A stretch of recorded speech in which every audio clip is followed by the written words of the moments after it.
आवाज जा रही है बाबू? Good morning.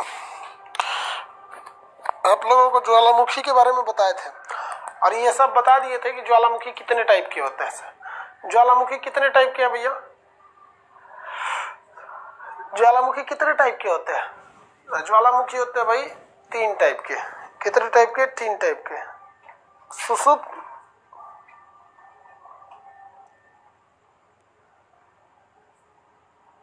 तीन टाइप के ज्वालामुखी। टाइमिंग यही है बाबू, वो सुबह 10 से 12 में से जुड़ा एप्लीकेशन ट्रायल में रहता है, इसलिए दिक्कत है। 12 से ही आपका ये आपका 2 से 3 ही है बैच। पहले सूचना दिए थे।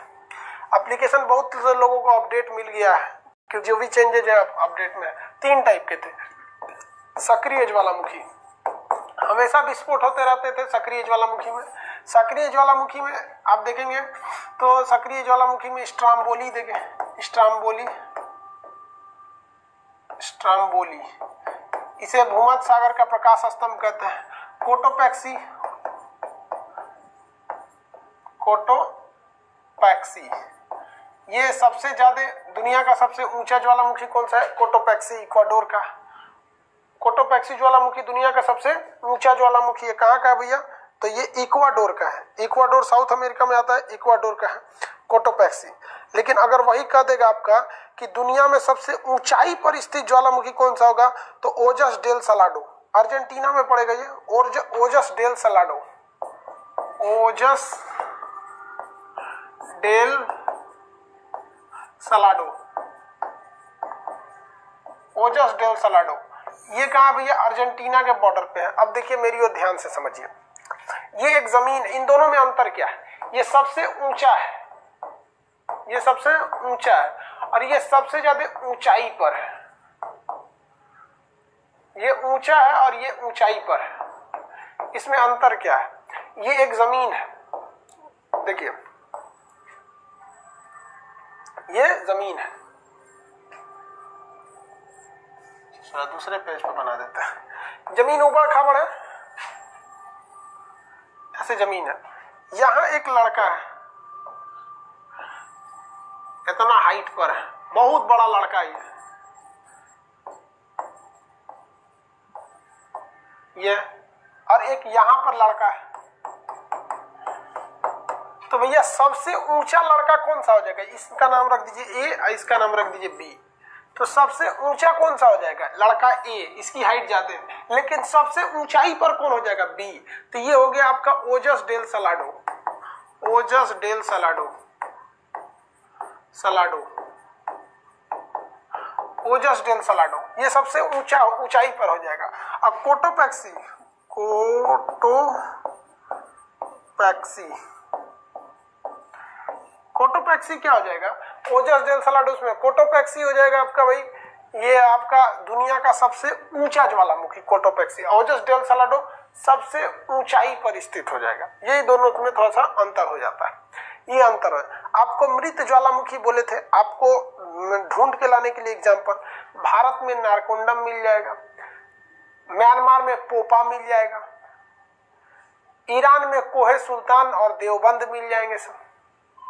ये सब कैसे है सर? मृत ज्वालामुखी है सर। मोनालोआ मिलेगा आपको कहां पर? हवाई द्वीप पर। ये कैसे ज्वालामुखी है सर? ये मृत ज्वालामुखी के श्रेणी में आएंगे सब। किसमें? मृत ज्वालामुखी के श्रेणी में आएंगे। कंसेप्ट बता दिए थे। पानी में गिर गया तो क्या कहते हैं? टफ। चने की तरह छोटा छोटा हो गया तो उसे क्या कहते हैं? स्कोरिया कहते हैं, स्कोरिया। पीडीएफ अपडेट अभी आप लोग को मिला नहीं होगा, बहुत लोग को एप्लीकेशन अपडेट नहीं मिला, इसलिए पीडीएफ भी अपलोड नहीं मिला आप लोग को। पोपा कहां पर है? म्यांमार में, म्यांमार में है। अफगानिस्तान, उसके बाद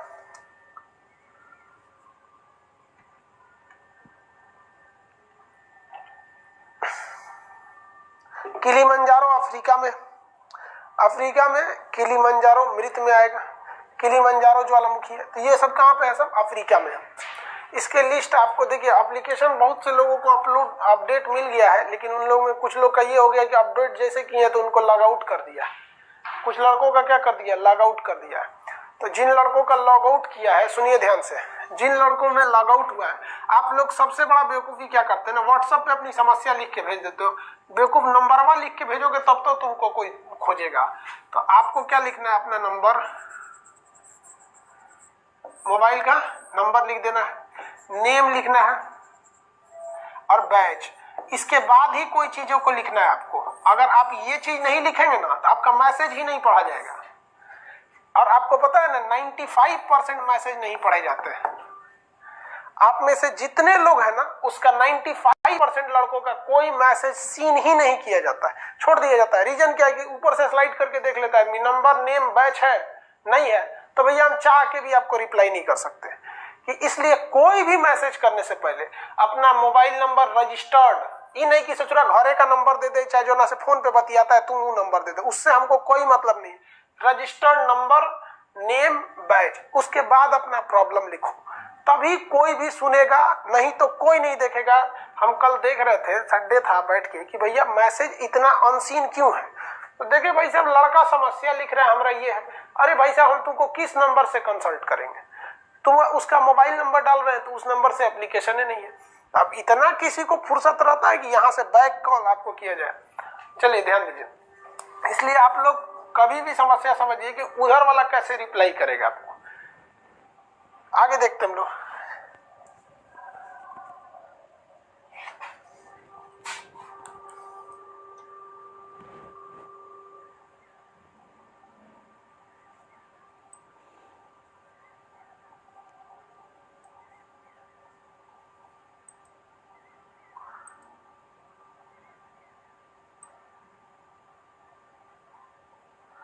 पासवर्ड आप कुछ भी रखिए यार, पासवर्ड आपका है।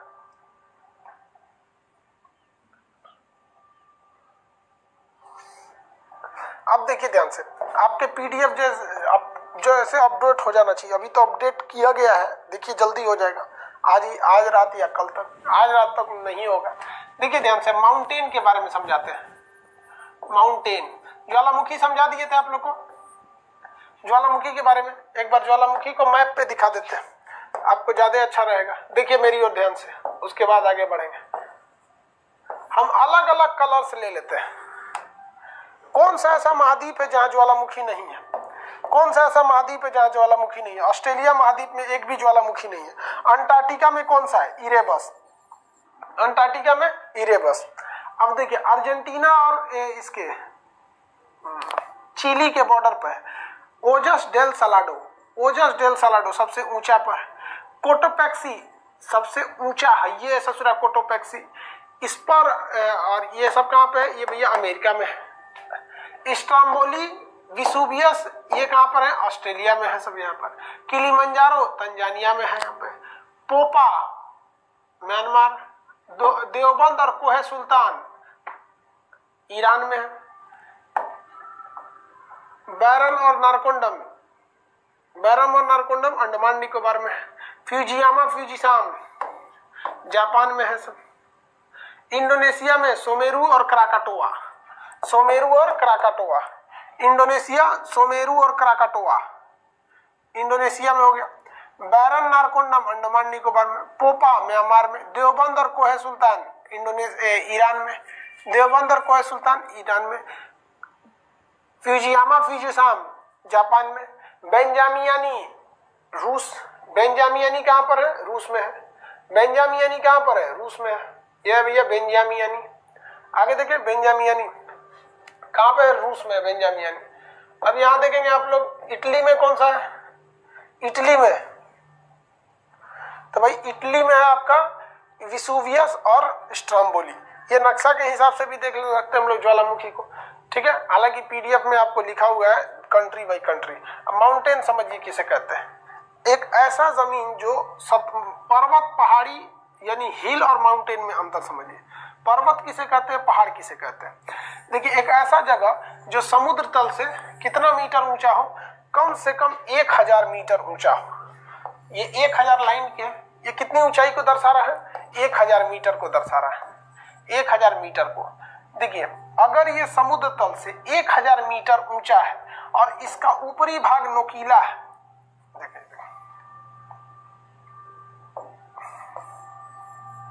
अगर समुद्र तल से 1000 मीटर ऊंचा है और इसका ऊपरी भाग ऐसे नोकीला है तो इसे हम कहते हैं पर्वत। इसे क्या कहेंगे? पर्वत कहेंगे। ध्यान से समझिएगा वो पर्वत को, ये माउंटेन यानी पर्वत कहलाएगा। लेकिन अगर इसी का भाग सेम वही आकृति है 1000 मीटर से नीचे रहेगी तो इसे हम पहाड़ कहेंगे। क्या कहेंगे? पहाड़। पहाड़ कहिए या पहाड़ी कहिए, इसे इंग्लिश में कहते हैं हिल। बात बराबर है, पहाड़ कहिए या पहाड़ी हिल कहेंगे। पर्वत रहेगा तो इसे माउंटेन कहेंगे, माउंटेन। पर्वत रहेगा तो इसे क्या कहेंगे? माउंटेन। और ये क्या कहेगा भैया? पहाड़ी हुए, ये पहाड़ी। तो दोनों में बस इसी चीज का डिफरेंस है, पर्वत और पहाड़ी में। पर्वत पहाड़ी में। अब बताइए हिमालय क्या है? हिमालय क्या है भाई? हिमालय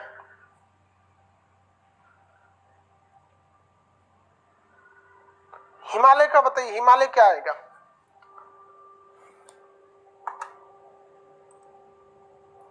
आंसर दीजिए।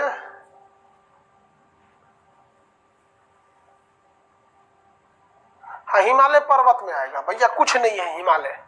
ध्यान से समझिए, हिमालय एक पर्वत श्रृंखला है। ये लाइनिंग हम जो खींच दे रहे हैं, ये देखिए, ये लाइनिंग है हमारी 1000 मीटर। कितने मीटर को दर्शाएगा? ये एरिया 1000 मीटर को दर्शाएगा।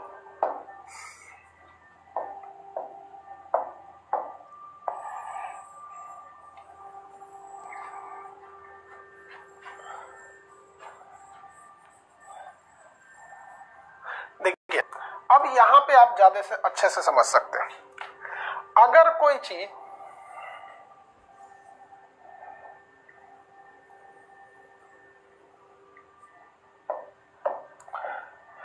ये मेरा कहलाया जाएगा पहाड़ी, पहाड़ यानी हिल हो गया। ये वाला एरिया क्या हो गया? हिल हो गया। रीजन क्योंकि 1000 मीटर से नीचे है, इसलिए इसे हम क्या कहेंगे? हिल कहेंगे। अब ये क्या कहेंगे भैया? पर्व। हालांकि है तो ये 1000 मीटर से ज्यादा ऊंचा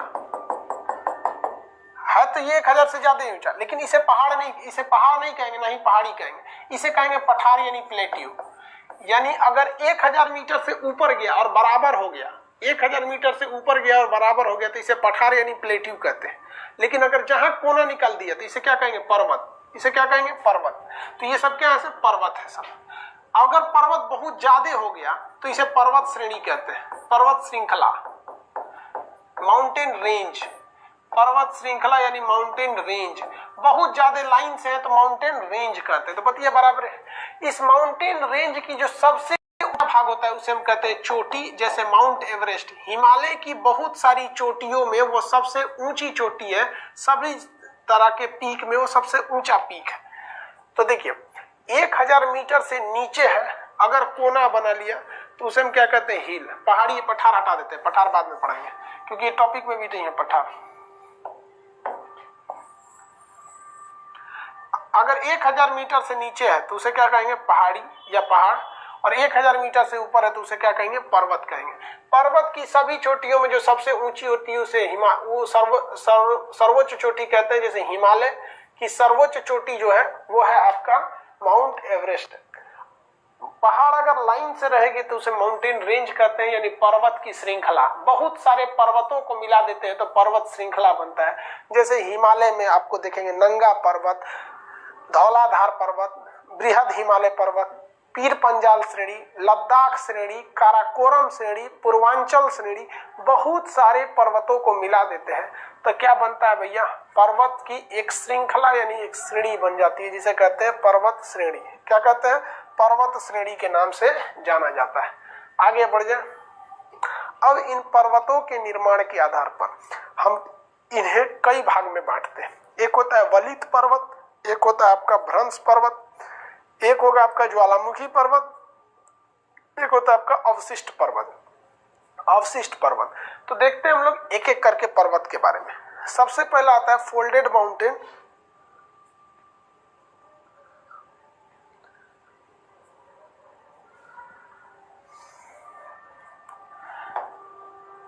देखिए ध्यान से, अब हम लोग यहां समझते हैं कि सबसे पहला जो पर्वत होता है वलित पर्वत। वलित पर्वत इसे हम लोग कहते हैं मोड़दार पर्वत। मोड़दार पर्वत, इसे हम लोग कहते हैं फोल्डेड माउंटेन, फोल्डेड माउंटेन। अब ये फोल्ड हो गया रहता है, जैसे आपको हम प्लेट टेक्टोनिक पढ़ा दिए, आपको ये बताए हैं कि अगर दो प्लेट है, क्या है, दो प्लेट है, और अगर आपस में टकराती है तो जो भारी प्लेट होती है, जो कौन सी प्लेट होती है, भारी प्लेट, वो नीचे चली जाती है, और जो हल्की प्लेट रहती है वो कहाँ चली जाती है, ऊपर। तो ये मान के चलिए हल्की प्लेट थी, ये कहाँ भाग जाएगी, ऊपर की ओर ऐसे खिसक जाएगी, हल्की प्लेट ऊपर की ओर खिसक जाती है, हल्की प्लेट ऊपर की ओर खिसक गई, और जो भारी प्लेट होती है, भारी प्लेट, वो नीचे की ओर दब जाती है, भारी प्लेट नीचे की ओर दब जाती है, भारी प्लेट नीचे की ओर दब जाती है। तो ये हल्का सा फोल्ड हुआ कि नहीं, मुड़ा कि नहीं मुड़ा, और ये हल्का सा ऊपर की ओर उठ गया। तो जो हल्का ऊपर उठ जाता है, तो ये हल्का वाला प्लेट ऊपर उठता है और मोटा वाला प्लेट नीचे चला जाता है, और जब ये नीचे जाता है तो स्टेनोस्फीयर में जाके ये नीचे में क्या हो जाता है भैया, मैग्मा बन जाएगा। क्या बन जाएगा, मैग्मा का रूप ले लेता है, और जब मैग्मा हो जाता है तो इसको ढकेलने लगता है। तो ढकेल ढकेल के क्या करता है, मैग्मा बनेगा तो इसको विस्फोट करके निकलने के लिए सोचेगा, तो ढकेल के क्या बना देता है, वलित पर्वत का निर्माण कर देता है। इसे पर्वत को हम लोग क्या कहते हैं, मोड़दार, क्योंकि ये हल्का सा इसमें क्या है, ऐसे मोड़ है, और ये नीचे की ओर मोड़ है। तो ऐसे पर्वतों को हम क्या कहते हैं, मोड़दार पर्वत। अब ये कोना जो दिख रहा है ना, ये बन जाता है आगे जाके मोड़दार पर्वत, क्योंकि प्लेट तो बहुत लंबे होते हैं सब। देखिए कैसे, यहाँ देखिए, इस कोना को ध्यान से देखते चलिएगा, इस कोना को हम पर्वत बना रहे हैं। देखिए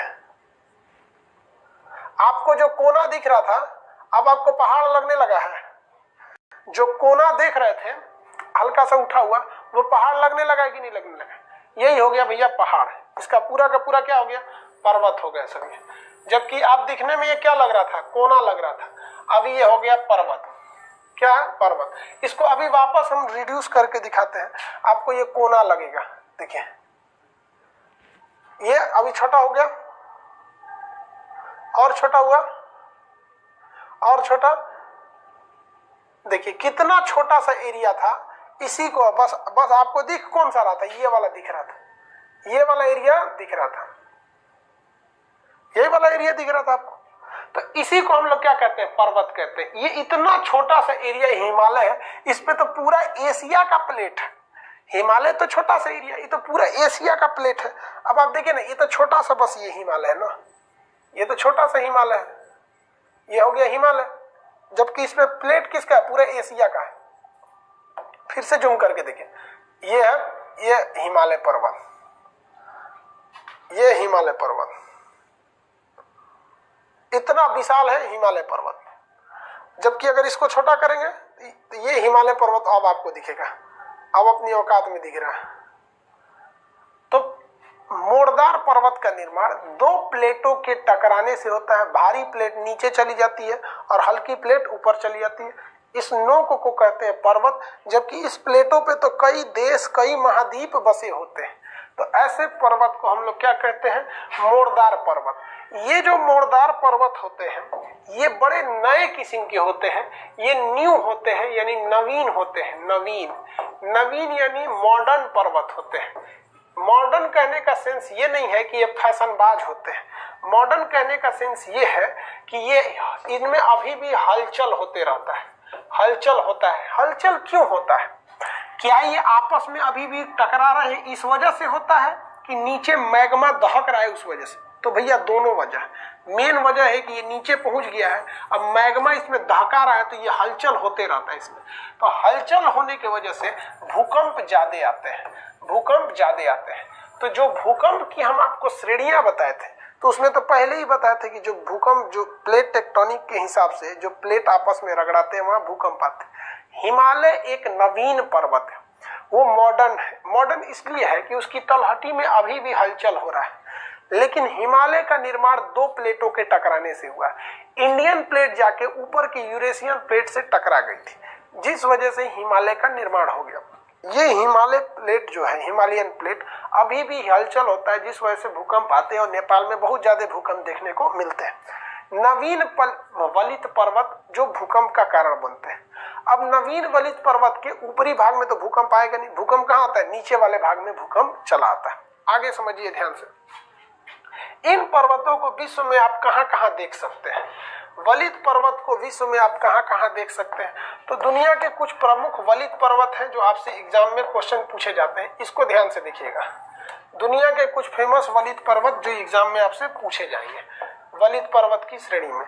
पहला आपका आता है ग्रेट डिवाइडिंग रेंज ऑस्ट्रेलिया में। Great Dividing Range, Arakan Yoma, Himalaya, Kunlun Shan पर्वत, ये हिंदू कुछ नहीं आएगा वहां पे, कुल्लुन शान पर्वत आ जाते हैं सभी, आल्पस पर्वत आ जाता है, पिरेनीज आएगा, एटलस पर्वत, ड्रैकन्सबर्ग, एंडीज पर्वत श्रृंखला, रॉकी पर्वत। ये फेमस कैसे पर्वत है भैया? तो ये फेमस वलित पर्वत है, फेमस वलित पर्वत। जैसे यहाँ से प्रशांत प्लेट ढकेला था, किस प्लेट को ढकेला था भैया? तो वो ढकेला था अटलांटिक वाले, ये दक्षिणी अमेरिका को। आपको पहले ही पढ़ाए थे कि समुद्री प्लेट भारी होते हैं, वो अंदर घुस गया जिस वजह से ये उठ गया, तो ये वलित पर्वत है। दुनिया का सबसे लंबा वलित पर्वत 7,000 किलोमीटर एंडीज, दूसरा सबसे लंबा 5,000 किलोमीटर रॉकी, तीसरा सबसे लंबा 2,500 किलोमीटर हिमालय। लेकिन हिमालय सबसे ऊंचा भी है क्योंकि इसका माउंट एवरेस्ट सबसे ऊंचा है। तो दुनिया के ज्यादातर पर्वत वलित पर्वत है, दुनिया के ज्यादातर पर्वत वलित पर्वत है, इसलिए ज्यादातर भूकंप इन्हीं के सहारे आते हैं, इनके तलहटी में बसे देशों के सहारे आते हैं भूकंप। किसी को कोई दिक्कत नहीं है यहाँ पर। ये कौन सा है? Great Dividing range. तो पर्वत कई कैटेगरी के होते हैं, जिसमें पहला कैटेगरी हो गया मोड़दार पर्वत। पहली कैटेगरी हो गई मोड़दार पर्वत। किसी को फोल्डेड यानी मोड़दार में दिक्कत है, कहेगा मोड़दार पर्वत का निर्माण बिखराव से होता है या संकुचन से होता है, मतलब इसका कंप्रेशन से होता है, संकुचन से होगा या बिखराव से होता है। मोड़दार पर्वत का निर्माण संकुचन से होता है या बिखराव से होता है? संकुचन से या फिर बिखराव से? अरे यार कौन बोलता है बफरिंग हो रहा है? संकुचन से होता है।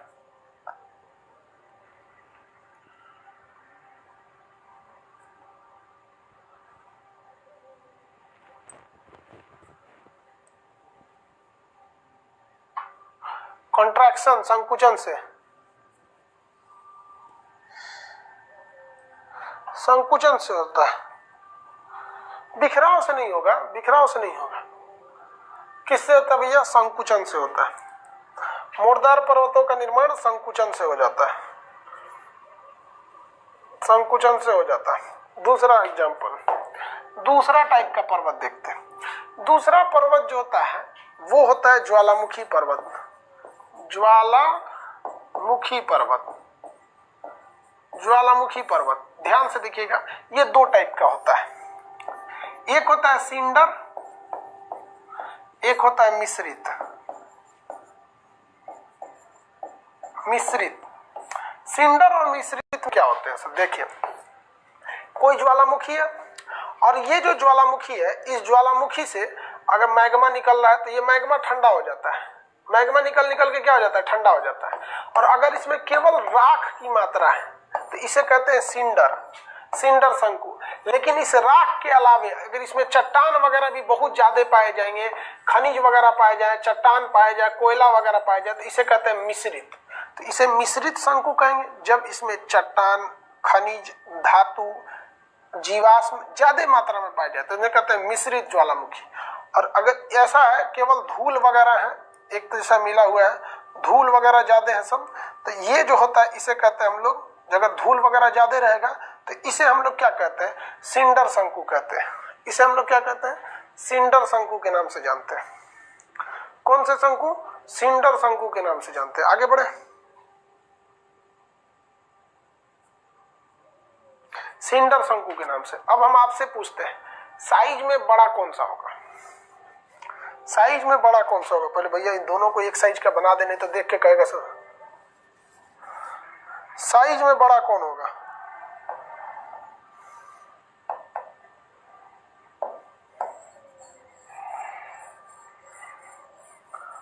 साइज में कौन बड़ा होगा? मिश्रित होगा। जेन्युइन बात है भैया, मिश्रित वाला बड़ा होगा, क्योंकि ये जो होता है थोड़ा सा साइज में बड़ा होता है। मिश्रित ज्वालामुखी, इससे ज्वालामुखी का निर्माण सबसे अच्छा एग्जाम्पल कौन सा हो सकता है? ज्वालामुखी पर्वत का। जितने भी ज्वालामुखी है सब कहीं ना कहीं पर्वत पर ही स्थित है। ज्वालामुखी पर्वत का अच्छा एग्जाम्पल हो सकता है मोना लोआ, हवाई द्वीप पर, अमेरिका के हवाई द्वीप पर मोना लोआ, अमेरिका के हवाई द्वीप पर मोना लोआ, अमेरिका के हवाई द्वीप पर कौन सा हो जाएगा? मोना लोआ हो जाएगा। ये एक अच्छा एग्जाम्पल हो जाएगा ज्वालामुखी का। विसुवियस, कोटोपैक्सी, फ्यूजियामा, ये सब क्या है? सब जितने ऊंचे पर्वत, ऊंचाई पर स्थित आप ज्वालामुखी देखेंगे। फ्यूजियामा जापान का सबसे ऊंचा पर्वत भी है, फ्यूजियामा पर्वत। और जापान वो किससे बना हुआ है? ज्वालामुखी से। सिंडर से तो बन नहीं पाएगा, सिंडर से नहीं बनेगा, मिश्रित से बनेगा। सिंडर से नहीं बनता है, किससे बनता है? मिश्रित से बनता है। चलिए मेरी ओर ध्यान से देखिए। सिंडर ज्वालामुखी केवल धूल से बनते हैं, जबकि मिश्रित ज्वालामुखी धूल कण सबसे मिलकर बने होते हैं। सब आगे समझते हैं हम लोग। जब कभी भी एग्जाम्पल में अमेरिका का मोना या नक्शा में देखिए तब ज्यादा समझ में आएगा, इसे समझ में नहीं आएगा। इसको मिटा। इटली में एक ज्वालामुखी है जहां पे पर्वत है, उसका नाम है विसुवियस। क्या नाम है? विसुवियस। ये भी एक ज्वालामुखी पर्वत का एग्जाम्पल है। कोटोपैक्सी एक ज्वालामुखी पर्वत का एग्जाम्पल है। हवाई द्वीप का मोना लोआ एक ज्वालामुखी पर्वत का एग्जाम्पल है। फ्यूजियामा जापान में ज्वालामुखी भी है, पर्वत भी है। अब ज्वालामुखी निकलते निकलते उसका जो जमा होते रहता है सिंडर, उस मिश्रित या सिंडर, ये सब क्या बना लेते हैं? तो विशाल पर्वत का निर्माण करा लेते हैं। बहुत बड़े पर्वत का क्या कर लेते हैं? निर्माण करा लेते हैं।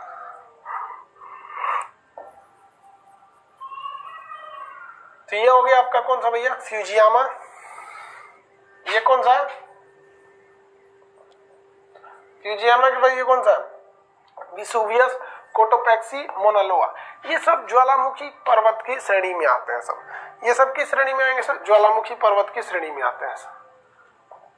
तो पर्वत कितने टाइप का देखे? 2 टाइप का। कितने टाइप का? 2 टाइप का। 2 टाइप के पर्वत आप देख लिए। तीसरा टाइप का पर्वत देखते हैं हम। भ्रंश पर्वत का नाम सुने? तीसरा पर्वत देखिए, अवशिष्ट पर्वत। अवशिष्ट पर्वत, अवशिष्ट पर्वत में बचा हुआ पर्वत, अवशिष्ट पर्वत। ऐसा पर्वत जो होता है जो अब बर्बादी के कगार पर है, एकदम मतलब भयानक पुराने होते हैं सब। तो जितने अवशिष्ट होते हैं सब के सब बहुत पुराने, प्राचीन हो चुके रहते हैं। इनमें अपरदन बहुत तेज होता है। अपरदन इतना भयानक होता है, अपक्षय होता है, जिस वजह से ये क्या हो जाते हैं सब? बर्बादी के कगार पर आ गए रहते हैं सब। जैसे कोई पर्वत है, देखिए ध्यान से, ये कोई पर्वत है। इस पर्वत पर इतने ज्यादा अपरदन हो जाएंगे तो ये क्या हो जाएगा? टूट टूट के बर्बाद हो जाएगा। क्योंकि इसमें अपरदन अगर बहुत पुराना है, जैसे अरावली पर्वत है, इतना ना पुराना है कि मानव ने उसको छोड़ा ही नहीं, बकोट वकोट के खत्म कर दिया। अरावली पर्वत, अरावली पर्वत को बकोट के खत्म कर दिया।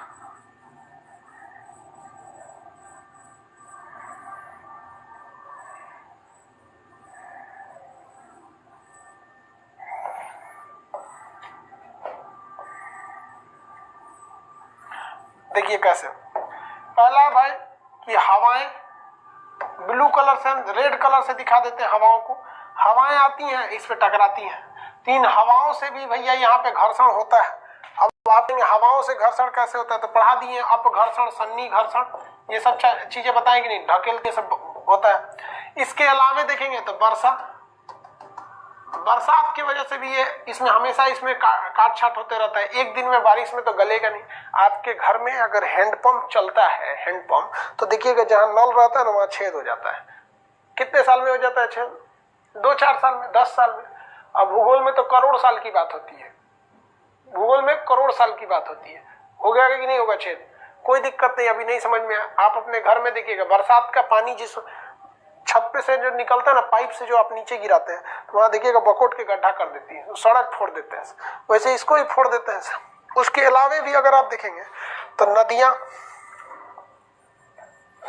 नदी नदी भी बहुत सारे अपर्दन वाली आकृति बनाते हुए निकल जाती है, नदी ये भी काट देती है। और सबसे खतरनाक जो काम करता है भैया, मानव ले आओ जेसीबी लगा के खोद दे, पूरा जेसीबी लगा के क्या करता है, मानव खोद देता है। जेसीबी लगा के, नहीं तो नदियां, नहीं तो वर्षा, कुछ नहीं तो पवन। इतने अत्याचार एक पर्वत कितना झेलेगा, इतना अत्याचार एक पर्वत कितना झेलेगा। झेलते झेलते जब करोड़ों साल हो जाते हैं तो ये पर्वत खत्म होने के कगार पे आ जाता है। पर्वत क्या जाता है, खत्म होने लगता है। इसी को कहते हैं अवशिष्ट पर्वत। दुनिया के जितने पुराने पर्वत है, चाहे वो दुनिया का सबसे पुराना पर्वत भारत में ही है, नाम क्या है, अरावली। जब ये अरावली बना था तो बनने के समय में ये क्या था, एक वलित पर्वत था। बनने के समय ये एक वलित पर्वत था, लेकिन अरावली पर्वत को इतना न करोड़ों सालों से बरसात हो गई। पहले तो हिमेज में बरसात था, बारिश बर्फ गिरते थे वहां पर रेगिस्तान वाले में, जब आइस एज था। अभी आपको एज नहीं पढ़ाए, कैम्ब्रियम यूज, प्री कैम्ब्रियम, ये सब पढ़ाएंगे तो आपको एज बताएंगे। तो वो काट छाट होते रहता है। अरावली से बनास नदी, चंबल नदी, ये सारी नदियां निकल के काट छाट कर देती हैं। रेगिस्तान में हवाएं चलती है, धूल धक्कड़ उड़ा उड़ा के लेके चली जाती हैं। तो जिस वजह से ये हो जाता है, आप अभी इसको नहीं समझे, आपको ये अनयूजुअल लगता होगा कि सर कौन चीज पढ़ा रहे हैं, पर्वत को नदी जैसे बारिश उरिश कैसे बर्बाद कर सकती है। तो आपको एक बात बताते हैं, आप अपने शहर मोहल्ले में कोई सरकारी बिल्डिंग देखिएगा, वो सरकारी बिल्डिंग में अगर कोई नहीं रह रहा होता है ना, तो 50 साल में वो सरकारी बिल्डिंग तबाह हो जाती है। उस पर घास भूस जम जाते हैं, सब छज्जा टूट के गिरने लगता है, कुछ अजीब अजीब होने लगता है। आप इस चीज को देखे होंगे। सेम वैसे ही समझ लीजिए कि अवशिष्ट पर्वत होता है। जैसे आपने अवशिष्ट मकान देखा है, मकान देखे कि नहीं अवशिष्ट पर्वत का?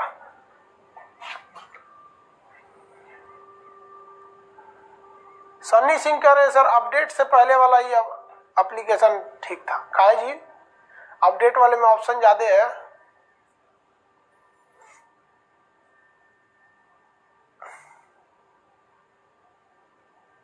शिखर चोटी एक ही चीज होता है। हाँ, सरकारी स्कूल का हाल यही है। अवशिष्ट पर्वत के एग्जाम्पल देखिए। अवशिष्ट पर्वत के एग्जाम्पल में आप देखेंगे अरावली, अपलेशियन,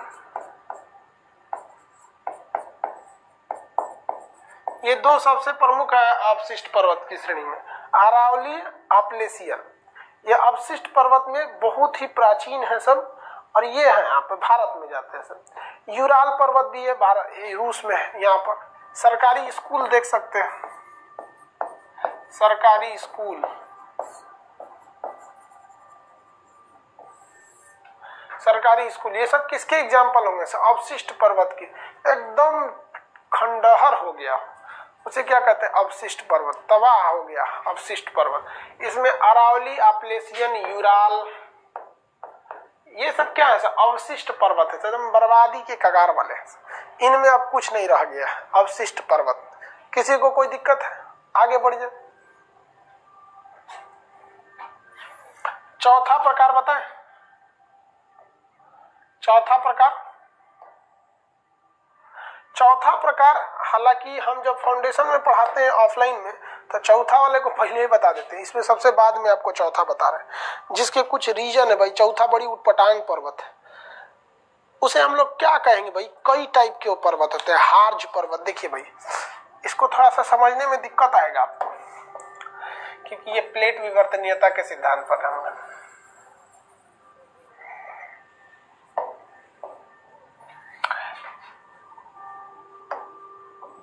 देखिए, आप प्लेटों के हिसाब से समझिए। यहां एक कोई प्लेट है, ये प्लेट, इसके बगल वाला भी एक प्लेट है, एक ये प्लेट देखिए, ये प्लेट है, इसका बगल वाला प्लेट जो है धंस गया है।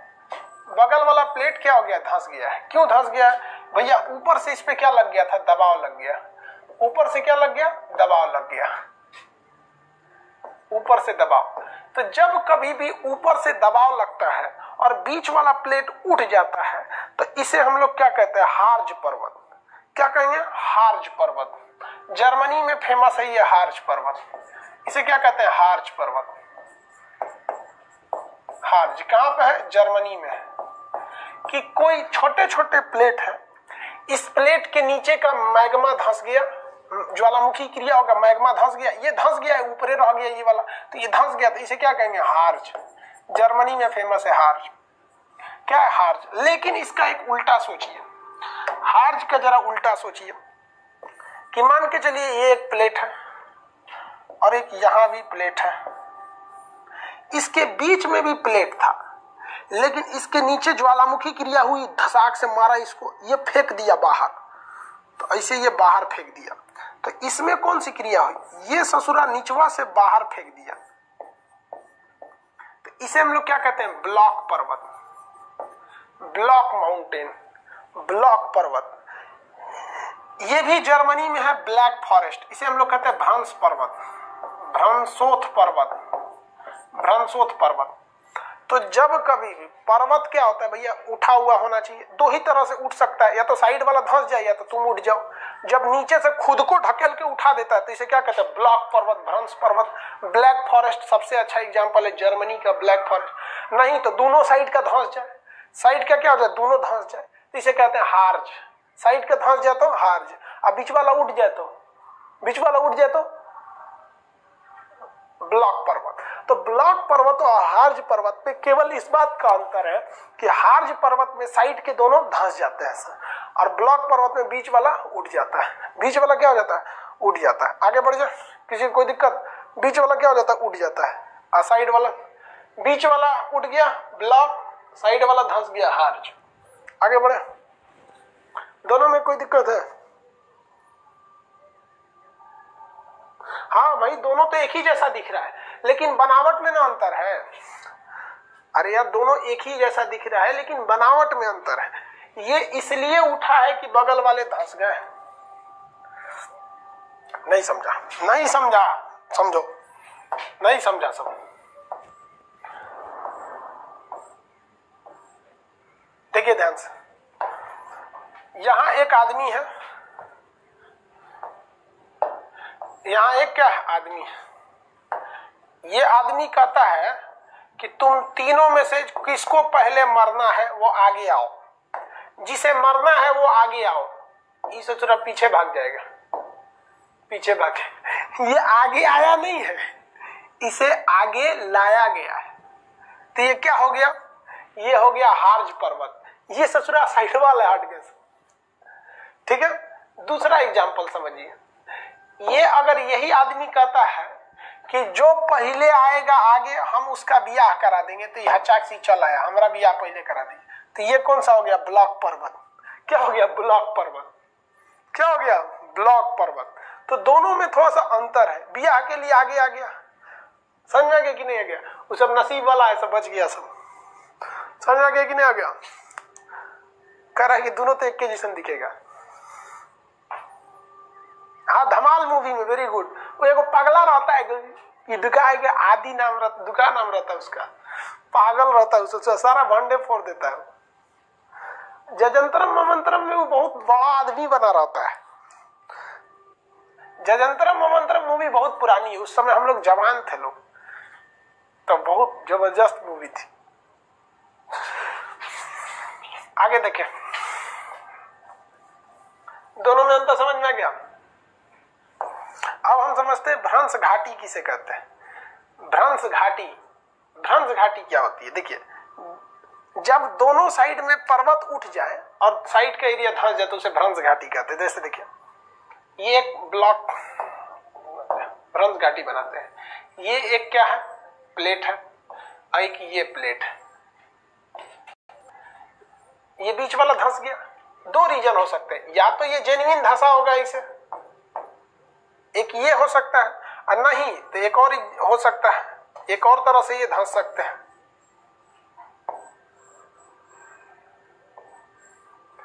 तीनों एक जगह रहे हो, नीचे से ससुराई ज्वालामुखी मारा होगा धमाक से, इसको ये उठ गया होगा, और इसको मारा होगा धड़ाक से, ये उठ गया होगा, तो दोनों तो बतिये एक के जैसा है। अभी तक बीचवा वाला उठ रहा था, इसमें भी उठा चाहे उठाया गया, लेकिन इसमें धंस गया, चाहे वो धंसा या धंसाया गया। इसे कहते हैं भ्रंश घाटी। क्या कहेंगे? भ्रंश घाटी, रिफ्ट वैली, रिफ्ट वैली। क्या कहेंगे? Rift valley. अगर बीच का हिस्सा धंस गया तो उसे भ्रंश घाटी कहते हैं, और बीच का एरिया उठ गया तो उसे भ्रंश पर्वत कहते हैं। धंस गया तो भ्रंश घाटी, उठ गया तो भ्रंश पर्वत।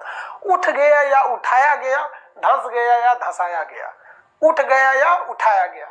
ये बताइए, उठ गया है या उठाया गया है? इसको हार्ज को बताइए, उठ गया या उठाया गया है?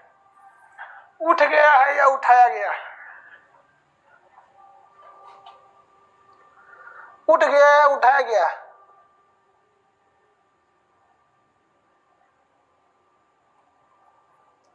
भैया बताइए तो, उठाया गया है। उठ गया नहीं है, उठाया गया है। उठ गया नहीं है, उठाया गया है।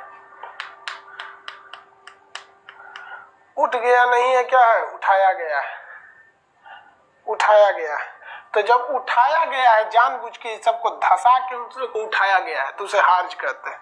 आई तो उठ गया है तो भ्रंश पर्वत। जर्मनी का ब्लैक फॉरेस्ट और जर्मनी का हार्ज पर्वत, ये इस भ्रंश पर्वत के उदाहरण है। भ्रंश घाटी क्या होती है? जब दोनों साइड में जमीन उठ जाए या बीच वाली धंस जाए तो उसे क्या कहते हैं? भ्रंश घाटी। क्या कहेंगे? भ्रंश घाटी। भारत में ऐसी भ्रंश घाटी देखने को मिलेगी आपको। भारत में ऐसी भ्रंश घाटी देखने को मिलेगी आपको। कहाँ देखने को मिलेगी बाबुआ? ये देखने को मिलेगी हमें भारत में। कहाँ? तो देखिए भैया, कहाँ? ये है हमारा विंध्याचल पर्वत श्रेणी, और ये हमारी सतपुड़ा पर्वत श्रेणी, उसके नीचे है अजंता पर्वत श्रेणी। ये है सब भ्रंश घाटी। इसके बीच में ये नर्मदा नदी, किसमें? भ्रंश घाटी में। ताप्ती नदी भ्रंश घाटी में। नर्मदा और ताप्ती किसमें जाती है? भ्रंश घाटी में। नर्मदा किन दो पर्वतों के भ्रंश में? तो विंध्याचल और सतपुड़ा। ताप्ती किन दो पर्वतों के भ्रंश घाटी में? तो सतपुड़ा और अजंता। सतपुड़ा और अजंता, तो दो पहाड़ों के बीच में। ये बताइए, ये भ्रंश घाटी है या नहीं है? क्या भ्रंश घाटी की नदियां डेल्टा बनाती हैं? क्या भ्रंश घाटी की नदियां डेल्टा बनाती हैं?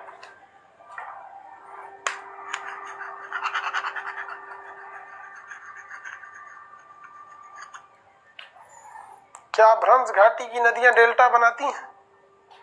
बोलता है हाँ, दांते काट लेंगे बोला कहीं का, नहीं बनाती है। भ्रंश घाटी की नदियां डेल्टा नहीं बनाती हैं। भ्रंश घाटी की नदियां डेल्टा नहीं बनाती हैं। ये फिगर आप बना लेंगे, बस इस फिगर को बना लीजिएगा क्योंकि ये पीडीएफ में लिखा हुआ नहीं है। ये फिगर बना लेंगे क्योंकि ये पीडीएफ में लिखा हुआ नहीं है। ये बस ये वाली फिगर बना लेंगे आपको। अब नेक्स्ट क्लास कल करेंगे इसी टाइम पे।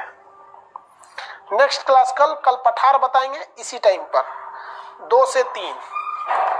आज के लिए इतना ही।